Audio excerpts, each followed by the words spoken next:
అమ్మా ఏంటమ్మా ఇక్కడ ఈ గుంటూరు పార్లమెంట్ లో ఈ ఎంపీగా ఎవరు గెలవబోతున్నారు? ఇక్కడ ఓ పక్కనేమో కిలా రోసయ్య గారు పోటీ చేస్తున్నారు.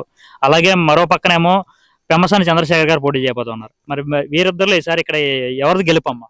బ్రహ్మసానికి పెమ్మసాని గారు. ఏ అమ్మా ఇక్కడ కిలా రోసయ్య గారు ఏం చేయలేదా మీకు ఈ నియోజకవర్గంలో? మాకు చేశారో లేదో మాకైతే తెలియదు. మాకైతే ఏం చేయలేదు. ఈ పేటలో చాలా మంది ఉన్నారండి. లేని వాళ్ళకి అనేది ఇళ్ల స్థలం అనేది రాలేదు. ప్రతి ఒక్కళ్ళకి ఉన్న వాళ్ళకే వచ్చింది. లేని వాళ్ళకైతే ఏం న్యాయం చేయలేదు. ఉన్న వాళ్ళకే చేశారు వాళ్ళు. ఇంకా ఏ రకంగా మేము గెలిపియమంటారు? రైతులని పథకం అన్నారు, అది ఆపేశారు. ఇంకా చాలా చాలా ఆపేశారు. మరి ఎట్లా గెలిపించుకోవాలి మేము? ఏంటి చెప్పండి మీరుగా. రంజాన్ తోఫా ఇచ్చేవాళ్ళు, అది లేదు అని గెలిచినాక.